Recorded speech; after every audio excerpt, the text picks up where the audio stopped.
Hello students, welcome back to AS Tutorials. Today we are going to start our fourth chapter from geography, that is agriculture. So students, हम लोगों ने first chapter geography का complete किया है and according to the latest portion update second और third chapter जो है वो एग्जामिनेशंस में नहीं आने वाले हैं. इसीलिए हम लोग अपना फोर्थ चैप्टर शुरू कर रहे हैं, that is agriculture.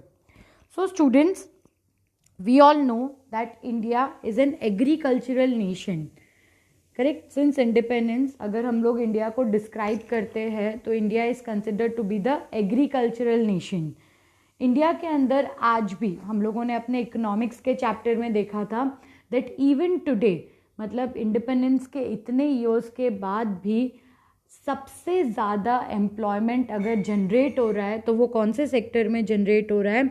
It is generating in the primary sector. Primary sector मतलब हमने देखा था दैट प्राइमरी सेक्टर को हम और क्या बोलते हैं? एग्रीकल्चर एंड रिलेटेड सेक्टर बोलते हैं. So by this we can understand that agriculture is very much important in our lifes. Correct. जो भी हम लोग फूड ग्रेन्स कंज्यूम करते हैं, जो वेजिटेबल्स हम कंज्यूम करते हैं, इंडस्ट्रीज़ को जो रॉ मटेरियल मिलता है, ये सब बेसिकली कहाँ से आता है? एग्रीकल्चर से आता है. So in this chapter what we are going to study is, हम लोग क्या क्या टॉपिक्स पढ़ने वाले हैं इस चैप्टर में. By this chapter we will understand कि एग्रीकल्चर कितने टाइप्स का होता है, what are the major cropping seasons in our country. Correct. India के अंदर आप देखोगे तो हमारे यहाँ पे different variety of crops plant किए जाते हैं, डिफरेंट सीजन्स होते हैं क्रॉप प्लांट करने के. So we will see about दो सीजन. हम देखेंगे कि डिफरेंट सीजन्स में कौन से क्रॉप्स ग्रो होते हैं. देन उसके बाद we will study about the major crops which are produced, which are cultivated in our country. क्या देखेंगे हम लोग? First of all we will see the types of farming, कितने डिफरेंट टाइप की फार्मिंग होती है.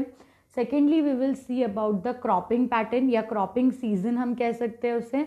And thirdly we are going to study about the major crops which are cultivated in our country. हम देखेंगे कि कौन से स्टेट्स में इन क्रॉप्स को कल्टिवेट किया जाता है. जैसे फर्स्ट चैप्टर में हमने देखा था about the different types of soil. वो सॉइल कहाँ पर मिलती थी, सॉइल में क्या कल्टिवेट होता था, उसकी प्रॉपर्टीज़ क्या थी. In the similar manner in this chapter we will study कि इंडिया के अंदर कौन से मेजर क्रॉप्स प्रोड्यूस किए जाते हैं एंड कौन से स्टेट्स है जो इन क्रॉप्स को कल्टिवेट करते हैं. So let's start the chapter. India is an agriculturally important country. Two-thirds of its population is engaged in agricultural activities. Agriculture is a primary activity which produces most of the food that we consume. Beside food grains, it also produces raw material for various industries. क्या बताया हुआ है यहाँ पे हमें? जो अभी मैंने इंट्रोडक्शन में बोला दैट एग्रीकल्चर इंडिया के लिए बहुत इंपॉर्टेंट कंसिडर किया जाता है. सिंस इंडिपेंडेंस के टाइम से India is consider to be the agricultural nation. इसके साथ साथ अगर हम अपना हिस्ट्री देखते हैं तो we can also see that कि ब्रिटिशर्स यहाँ पर आए थे तो it was because of the soil of the country. Correct. India के अंदर इतनी वेराइटी ऑफ चीज़ें प्रोड्यूस होती थी and that was the thing जिसको ब्रिटिशर्स ने अट्रैक्ट किया था. तो we can say that India के लिए एग्रीकल्चर बहुत इम्पॉर्टेंट है. Even today, two-thirds of India's population is engaged in the agricultural activities. Agriculture हमको फूड ग्रेन्स तो प्रोवाइड करता है बट उसके साथ साथ में बहुत सारी इंडस्ट्रीज़ को रॉ मटेरियल भी प्रोवाइड करता है. Moreover, agriculture produces products like tea, coffee, spices, etc. that are exported. क्या बोला है? That not only for the country's need, मतलब जितना फूड ग्रेन्स, जितना रॉ मटेरियल कंट्री को चाहिए वो तो कल्टीवेट होता ही है, बट उसके साथ साथ में the products like T, coffee, spices, ये सब हमारी कंट्री के अंदर लार्ज क्वांटिटी में कल्टीवेट किए जाते हैं एंड देन इन प्रोडक्ट्स को एक्सपोर्ट किया जाता है. Now we are going to study about types of farming. I told you कि इस चैप्टर में हम क्या क्या पढ़ने वाले हैं. We are going to study about the types of farming. हम क्रॉपिंग सीजन के बारे में पढ़ेंगे एंड देन हम लोग मेजर फूड क्रॉप्स के बारे में पढ़ेंगे. क्लियर. सो सबसे पहला टॉपिक हमारा जो है वो कौन सा आता है? Type of farming. नाउ ये टाइप्स ऑफ फार्मिंग या फार्मिंग का जो पैटर्न है वो किस पर डिपेंड करता है? It depends on the technique we use, है ना, हम टेक्नोलॉजी क्या यूज़ करते हैं और हम क्या क्रॉप कल्टीवेट करते हैं, हम किसके लिए क्रॉप कल्टीवेट कर रहे हैं, उसके बेसिस पर फार्मिंग डिपेंड करता है. Agriculture is an age old economic activity in our country. Over this years cultivation method have changed significantly depending upon the characteristics of physical environment, technological know-how and socio-cultural practices. Farming varies from subsistence to commercial type. At present, in different parts of India, the following farming systems are practiced. क्या बोला हुआ है यहाँ पे, that farming जो है is an age old economic activity. मतलब हम कह सकते हैं कि बहुत पुराने टाइम से कल्टीवेशन का वर्क चल रहा है. एंड जैसे जैसे ईयर्स पास ऑन होते जाते हैं, जैसे जैसे टेक्नोलॉजी चेंज होती जाती है, जैसे जैसे सोसाइटी चेंज होती जाती है, वैसे वैसे फार्मिंग टाइप जो है, फार्मिंग मेथड जो है वो भी चेंज होता जाता है. इंडिया के अंदर the farming method ranges from subsistence farming to commercial farming.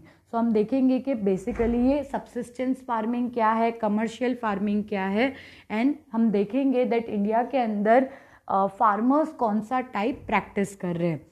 सो इसमें सबसे पहला आता है सबसिस्टेंस. सबसिस्टेंस फार्मिंग जो है वो दो टाइप के होते हैं, primitive subsistence farming and intensive subsistence farming. Subsistence farming कितने टाइप के होते हैं, दो टाइप के. पहला कौन सा है, द प्रिमिटिव वन, एंड दूसरा कौन सा है, द इंटेंसिव वन. तो हम देखेंगे कि प्रिमिटिव क्या है. सो द वर्ड प्रिमिटिव जो है वो खुद बता रहा है कि प्रिमिटिव क्या है. प्रिमिटिव सबसिस्टेंस फार्मिंग क्या है, it is the old style of farming, है ना. प्रिमिटिव वर्ड हम किसके साथ एसोसिएट करते हैं, ओल्ड प्रैक्टिसेस के साथ में एसोसिएट करते हैं. So by the heading itself हम समझ सकते हैं कि प्रिमिटिव सबसिस्टेंस फार्मिंग क्या होगा. It is the type of farming जहाँ पर हम लोग पुराने मेथड्स को यूज़ करके फार्मिंग कर रहे हैं. So let's see what exactly it means. This type of farming is still practiced in India, in few pockets of India. Primitive subsistence agriculture is practiced on a small patch of land, which with the help of primitive tools like hoe, hoe and digging sticks, and family or community labor. This type of farming depends upon monsoon, natural fertility of the soil, and suitability of other environmental condition to the crop grown. क्या बताया हुआ है यहाँ पे, primitive subsistence farming आज भी बहुत limited area में प्रैक्टिस हो रहा है. बिकॉज वी ऑल नो आज के टाइम पर हम लोगों को ज़्यादा फूड ग्रेन्स चाहिए, ज़्यादा क्रॉप चाहिए, तो उसके लिए हम क्या करते हैं, केमिकल्स यूज़ करते हैं, लेटेस्ट टेक्नोलॉजी यूज़ करते हैं. क्लियर. सो यहाँ पर प्रिमिटिव फार्मिंग जो है वो अभी भी प्रैक्टिस हो रहा है, but only in like very less part of the country, in the few pockets of the country. Primitive farming को क्या किया, मतलब प्रिमिटिव फार्मिंग में बेसिकली क्या होता है, there is a small piece of land जिसको हम लोग पुराने टूल्स को यूज़ करके ही कल्टीवेट करते हैं. हमारे पास कोई ट्रैक्टर नहीं होता, कोई थ्रेशर नहीं होता, कुछ भी नहीं होता. डिगिंग स्टिक होती है, वो स्टिक को यूज़ करके हम लोग लैंड को रेडी करते हैं. ट्रेडिशनल मेथड से हम सीड सो करते हैं, ट्रेडिशनल मेथड से हार्वेस्टिंग किया जाता है.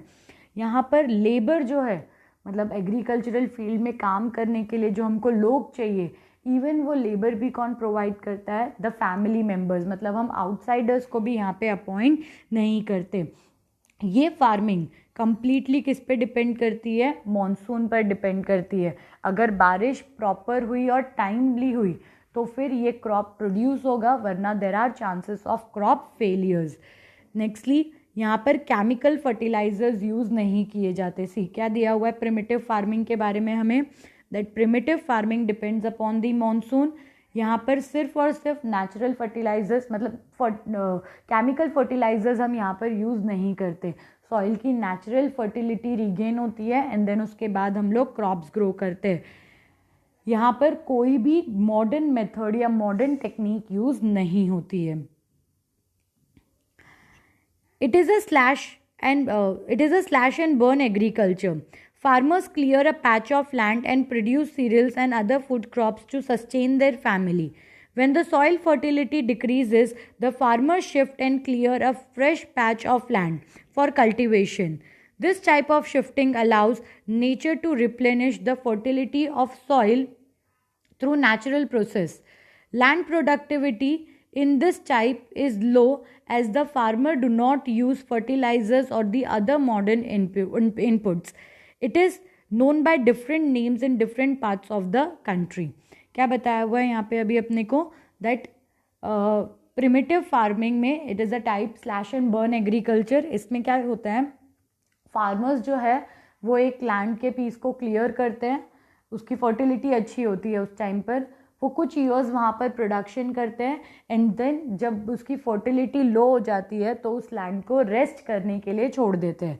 सो ये वे में हम लोग क्या कर पाते हैं, हम लोग सॉइल की फर्टिलिटी को रीगेन कर पाते हैं. यहाँ पर प्रोडक्टिविटी बहुत कम होती है, मतलब शिफ्टिंग कल्टीवेशन या यहाँ पर हम स्लैश एंड बर्न एग्रीकल्चर जो पढ़ रहे हैं, इसके थ्रू जो क्रॉप्स प्रोड्यूस होते हैं उनकी क्वांटिटी बहुत कम होती है. क्वांटिटी कम होने का मेजर रीज़न क्या है, दैट यहाँ पर हम कोई भी टाइप का मॉडर्न केमिकल फर्टिलाइज़र या कोई भी मॉडर्न इनपुट यूज़ नहीं करते हैं. हम लोग सिंपली किस बेसिस पर कौन से टाइप से फार्मिंग करते हैं, हम ट्रेडिशनल टूल्स यूज़ करते हैं, हम ट्रेडिशनल मेथड यूज़ करते हैं, हम ट्रेडिशनल सीड्स यूज़ करते हैं. ठीक है, मैंने सीड्स क्यों बताया, बिकॉज आगे के टाइप के फार्मिंग में हम लोग देखेंगे कि न्यू वैरायटी सीड्स भी यूज़ की जाती है जो प्रिमिटिव सबसिस्टेंस फार्मिंग में नहीं होती. यहाँ पर फार्मर्स क्या करते हैं, ट्रेडिशनल मेथड यूज़ करते हैं, ट्रेडिशनल सीड्स यूज़ करते हैं, रेन पर डिपेंड करते हैं एंड इसी वे से प्रोडक्शन होता है. And that is the reason जिसकी वजह से प्रिमिटिव सबसिस्टेंस फार्मिंग में प्रोडक्टिविटी बहुत कम होती है. कोई टाइप का केमिकल फर्टिलाइज़र यहाँ पे यूज़ नहीं किया जाता है. Clear. Now slash and burn agriculture को कंट्री के अलग अलग पार्ट में अलग अलग नाम से बुलाते हैं. किसी किसी जगह पर स्लैश एंड बर्न बोलते हैं, कहीं पर शिफ्टिंग कल्टीवेशन बोला जाता है. देर आर सर्टन पार्ट्स जहाँ पर जूमिंग कल्टीवेशन बोलते हैं. देर आर सर्टन पार्ट्स जहाँ पे डिफरेंट नेम्स यहाँ पर हमें दिए हुए हैं. It is zooming in north east states like Assam, Meghalaya, Mizoram and Nagaland. Pamlo in Manipur, Deepa in Bastar district of Chhattisgarh and Andaman and Nicobar islands. यहाँ पे हमें बताया हुआ है दैट जूमिंग कल्टीवेशन या शिफ्टिंग कल्टीवेशन या स्लैश एंड बर्न एग्रीकल्चर अलग अलग स्टेट्स में अलग अलग नामों से फेमस है. यहाँ पर ये जो आपको बॉक्स दिया हुआ है इसमें आपको बताया है that not only in India but also in different countries हम लोग slash and burn agriculture practice करते हैं. मतलब सिर्फ इंडिया में प्रिमिटिव फार्मिंग नहीं हो रही है, there are other parts of the world also जहाँ पर प्रिमिटिव सबसिस्टेंस फार्मिंग हो रहा है. सो यहाँ पे अलग अलग नेम्स हमको दिए हुए हैं, just go through this names. सिर्फ नाम है यहाँ पर कि अलग अलग कंट्रीज़ में शिफ्टिंग कल्टीवेशन या स्लैश एंड बर्न एग्रीकल्चर को क्या बुलाया जाता है. ओके, अब हमारा नेक्स्ट टाइप आता है इंटेंसिव सबसिस्टेंस फार्मिंग. ठीक है, मैंने क्या बताया था, सबसिस्टेंस फार्मिंग दो टाइप के होते हैं. The first one is primitive, the second one is intensive. Primitive हमने पढ़ लिया. प्रिमिटिव में वी सॉ दैट कि ट्रेडिशनल मेथड्स यूज़ किए जाते हैं, ट्रेडिशनल सीड्स यूज़ की जाती है, मॉनसून पर डिपेंड करते हैं, कोई मॉडर्न टेक्निक नहीं होती, कोई मॉडर्न इक्विपमेंट्स नहीं होते उनके पास में. क्लियर. एंड वहाँ पर प्रोडक्टिविटी बहुत कम होती है. लेबर कौन प्रोवाइड करता है, फैमिली मेम्बर्स या फिर कम्युनिटी मेम्बर्स प्रोवाइड करते हैं. बाहर से लेबरर्स को भी हायर नहीं किया जाता. That is for primitive subsistence farming. अब आता है हमारा सेकेंड टाइप का subsistence farming, that is intensive subsistence farming. Let's सी ये क्या है. This type of farming is practised in area of high population pressure on land. It is labour intensive farming where high dose of biochemical inputs and irrigations are used for obtaining higher production. क्या बताया हुआ है यहाँ पे, that we all know that country का population बहुत ज़्यादा है and it is continuously increasing. So अगर population increase हो रहा है तो it is very much important कि food grains का production भी increase हो. अब हमने देखा that primitive पैटर्न यूज़ करके हम लोग ज़्यादा प्रोडक्शन नहीं कर पा रहे, ठीक है। अगर ज़्यादा प्रोडक्शन नहीं हो रहा है तो population will die of hunger, so it is very much important कि हम उनके लिए क्रॉप्स प्रोड्यूस करें। एंड ऐसे इस सिचुएशन के लिए हम कौन सा मेथड हमने यूज़ करना स्टार्ट किया, जैसे जैसे पॉपुलेशन इंक्रीज हुआ लैंड के ऊपर प्रेशर बढ़ता गया and the farmers started using intensive subsistence farming. Now intensive subsistence farming में क्या होता है, फर्टिलाइजर्स, केमिकल फर्टिलाइजर्स ज़्यादा यूज़ होते हैं, रेन पर डिपेंड नहीं करते, इरिगेशन फैसिलिटीज़ होती है। इन प्रिमिटिव में हमने क्या देखा था, कोई टाइप का केमिकल फर्टिलाइज़र यूज़ नहीं होता है। नेक्स्टली हमने देखा था कि रेनफॉल पर पूरा क्रॉप डिपेंड करता है, बट क्योंकि पॉपुलेशन इज़ इंक्रीजिंग, क्योंकि demand of the population is increasing, it is important कि हम अपना फूड ग्रेन्स प्रोडक्शन भी बढ़ाएं। फूड ग्रेन प्रोडक्शन बढ़ाने के लिए केमिकल्स यूज़ करने स्टार्ट हुए, रेनफॉल की जगह अब हम लोग डिफरेंट इरिगेशन मेथड्स यूज़ कर रहे हैं सो दैट हमारा क्रॉप प्रोडक्शन जो है वो इंक्रीज हो पाए। सो ऐसे टाइप को हम क्या बोलते हैं, intensive subsistence farming. Though the right of inheritance leading to the division of land among successive generation has rendered land holding size uneconomical, the farmers continue to take maximum output from the limited land in absence of alternative source of livelihood. Thus, there is an enormous pressure on the agricultural land. हमने देखा intensive subsistence farming के बारे में। Nextly यहाँ पर अभी हमें बताया हुआ है दैट इंडिया के अंदर there is the right of inheritance, that is father का जो प्रॉपर्टी है is divided between the sons, ठीक है। सपोज फादर के पास 10 हेक्टेयर लैंड था, वो उसको कल्टीवेट करते थे, अपनी फैमिली का सर्वाइवल इजीली हो जाता था। देन उनके 2 सन्स थे, लैंड डिवाइड हुआ बिटवीन द 2 चिल्ड्रंस, तो 5 हेक्टेयर 5 हेक्टेयर हो गया। फिर नेक्स्ट जनरेशन में अगेन इट गॉट डिवाइडेड, अगले जनरेशन में अगेन इट गॉट डिवाइडेड। मतलब ये इनहेरिटेंस की वजह से क्या हो रहा है, धीरे धीरे करके लैंड होल्डिंग्स जो है वो कम होते जा रहे हैं and they are getting uneconomical. Uneconomical मतलब क्या है यहाँ पे, दैट हम कल्टीवेट तो कर रहे हैं बट क्योंकि हमारे पास पीस ऑफ लैंड इतना कम है दैट हम उसमें ज़्यादा ग्रेन्स प्रोड्यूस नहीं कर पा रहे। बट फार्मर्स के पास क्योंकि कोई अदर सोर्स ऑफ अर्निंग नहीं है, कोई अदर सोर्स ऑफ लाइवलीहुड नहीं है, and due to that reason उनको क्या करना पड़ रहा है, उनको उसी लैंड के ऊपर कल्टीवेट करना पड़ रहा है। उसी लैंड के ऊपर वो ज़्यादा से ज़्यादा कल्टीवेट कर रहे हैं, more and more chemicals are used so that वो अपनी फैमिली के लिए कुछ अमाउंट अर्न कर सके। And due to this reason land के ऊपर the pressure is continuously increasing. बहुत सारी एरियाज़ में तो हमने देखा है दैट लैंड की फर्टिलिटी बहुत रिड्यूस हो गई है and even after using the chemical fertiliser जो डिज़ायर्ड आउटपुट है हम लोग वो गेन नहीं कर पा रहे। एंड अगर हम कंटिन्यूसली इस पैटर्न से चलते रहे तो धीरे धीरे करके सॉइल के अंदर सॉल्ट कंटेंट बढ़ जाएगा एंड सॉइल जो है, लैंड जो है वो अनप्रोडक्टिव हो जाएगा। बट क्योंकि we don't have any other option, हम लोगों ने इकोनॉमिक्स में सेकेंड चैप्टर में देखा था कि क्यों लोग फार्मिंग पर डिपेंड कर रहे हैं, because they don't have any other option. अगर उनको ऑप्शन मिलेगा तो वो किसी और मतलब आइदर वो इंडस्ट्री में वर्क करेंगे या फिर वो टर्शरी सेक्टर में वर्क करेंगे एंड लैंड के ऊपर जो प्रेशर है वो रिड्यूस होगा। But because they don't have any alternative source of earning, वो क्या करते हैं, वो ज़्यादा से ज़्यादा प्रोड्यूस करने की कोशिश कर रहे हैं एंड जिसकी वजह से there is an large pressure on the agricultural land. So यहाँ पर हमारा सब्सिस्टेंस फार्मिंग ख़त्म होता है। Subsistence farming was of 2 type, primitive and intensive. Primitive में क्या होता है दैट हम लोग ट्रेडिशनल मेथड यूज़ करते हैं, रेनफॉल पर डिपेंड करते हैं, ट्रेडिशनल टूल्स यूज़ किए जाते हैं। इंटेंसिव में क्या होता है, हम लोग मॉडर्न टूल्स यूज़ करते हैं, केमिकल फर्टिलाइजर्स यूज़ करते हैं एंड यहाँ पर हम लोग प्रोडक्शन भी मतलब रेनफॉल पर भी डिपेंड नहीं करते, we have different irrigation methods. अब नेक्स्ट आता है हमारा commercial farming. Let's see what is commercial farming.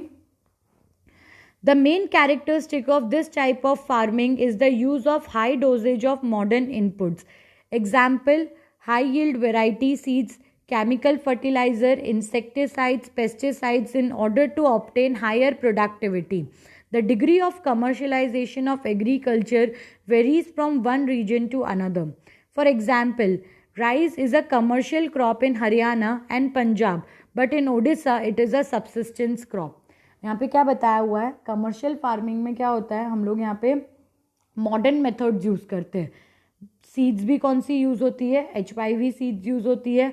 High doses of chemical fertiliser, हम इंसेक्टिसाइड्स यूज़ करते हैं, हम पेस्टिसाइड्स यूज़ करते हैं, सो दैट हम ज़्यादा से ज़्यादा प्रोडक्शन कर सकें. अच्छा, नाउ हम लोग यहाँ ज़्यादा प्रोडक्शन करने की कोशिश क्यों कर रहे हैं? क्योंकि हम लोग ये ग्रेन्स को मार्केट में सेल करके ज़्यादा से ज़्यादा मनी अर्न करते हैं. सब्सिस्टेंस फार्मिंग में फार्मर सिर्फ उतना ही प्रोड्यूस करता है जितना उसकी फैमिली को रिक्वायर्ड है. मतलब इन शॉर्ट उसका जो मेन फोकस होता है वो किसके ऊपर होता है, फैमिली नीड्स के ऊपर होता है. अगर उसने कुछ एक्स्ट्रा प्रोड्यूस किया तो वो मार्केट में सेल कर देता है. ठीक है, मतलब मेजर फोकस किसके ऊपर है, सब्सिस्टेंस, मतलब खुद की फैमिली को फूड देने के लिए.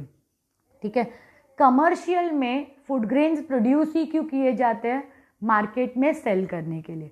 समझा ये डिफरेंस. सब्सिस्टेंस फार्मिंग में क्या होता है, the farmers grow the crop for the family, family के नीड्स के लिए वो क्रॉप ग्रो करते हैं. एंड कुछ एडिशनल अगर ग्रो हुआ, मतलब उतना ही ग्रो करेंगे जितना उनके फैमिली एक्सपेंसेस के लिए रिक्वायर्ड है, जितना ग्रेन्स फूड फैमिली को चाहिए, प्लस जितना सेल करके वो अपनी 1 ईयर के एक्सपेंसेस निकाल ले, वो बस उतना ही ग्रो करते हैं, उसके एडिशनल वो ग्रो नहीं करते.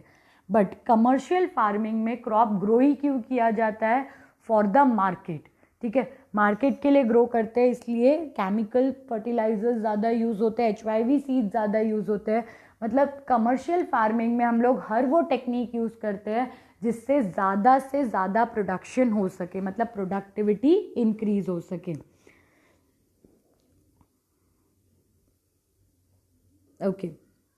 Plantation is also a type of commercial farming. In this type of farming, a single crop is grown on the large area. The plantation has an interface of agriculture and industry. Plantation cover a large tracts of land using a capital intensive input with the help of migrant labor. All the produce is used as the raw material in respective industry. Farming भी क्या है, it is a type of commercial crop. Plantation क्या है, it is a type of commercial farming. यहाँ पर हम क्या करते हैं, on a large piece of land हम लोग एक सिंगल क्रॉप ग्रो करते हैं. ठीक है, यहाँ पे क्रॉप ग्रो होने के बाद देन हम उसको रिस्पेक्टिव इंडस्ट्रीज में सेल कर देते हैं. In India tea, coffee, rubber, sugar cane, banana etcetera are the important plantation crop. Tea in Assam and north Bengal, coffee in Karnataka are some of the important plantation crops grown in these states. Since the production is mainly for market, a well-developed network of transport and communication connecting the plantation area, processing industry and market plays an important role in the development of plantation. Plantation के बारे में हमें क्या बताया हुआ है, that plantation is also a type of commercial farming. यहाँ पर हम क्या करते हैं, एक large piece of land पर सिंगल क्रॉप ग्रो किया जाता है, माइग्रेंट लेबर को यूज़ करते हैं, बिकॉज वी नो के plantation is a labour intensive activity. So हमें ज़्यादा से ज़्यादा लेबरर्स चाहिए होते हैं, तो हम उन लेबरर्स को हायर करते हैं एंड देन उसके बाद अपना प्लांटेशन वर्क कंटिन्यू करते हैं. यहाँ पर प्लांटेशन के कुछ मेजर क्रॉप्स बताए हैं, दैट इंडिया के अंदर tea, coffee, rubber, sugar cane और banana, this are the important plantation crop. Tea कहाँ पर ग्रो होता है, in Assam and north Bengal. Coffee is famous in Karnataka and other states are also there with this. Nextly, plantation के लिए it is very much important कि हम जो भी grow कर रहे हैं हम उसको market तक या industry तक पहुँचाएं. So उन एरियाज़ में प्लांटेशन वर्क ज़्यादा होता है जिन एरियाज़ में ट्रांसपोर्ट सिस्टम बेटर होता है, क्योंकि ट्रांसपोर्ट अगर बेटर है तो हम अपने प्रोडक्ट को मार्केट तक सेल कर सकते हैं. सो यहाँ पर हमारा टाइप्स ऑफ फार्मिंग कंप्लीट हुआ. यहाँ पर हमने देखा that there are 2 major types, subsistence and commercial. Subsistence में फार्मर किसके लिए प्रोड्यूस करता है, for the needs of the family. Commercial it is completely for the market. Subsistence में दो टाइप्स थे, प्रिमिटिव और intensive. Commercial there was only single, primitive में हमने देखा दैट ट्रेडिशनल मेथड्स यूज़ किए जाते हैं एंड इंटेंसिव में हम लोग मॉडर्न मेथड्स यूज़ करते हैं। नाउ अगले लेक्चर में we are going to study about the cropping pattern. हम देखेंगे कि इंडिया में कितने सीजन्स हैं, डिफरेंट टाइप्स ऑफ कौन से डिफरेंट सीजन्स में कौन से क्रॉप्स ग्रो होते हैं, एंड उसके बाद हम देखेंगे about the major food crops produced in India. Thank you students.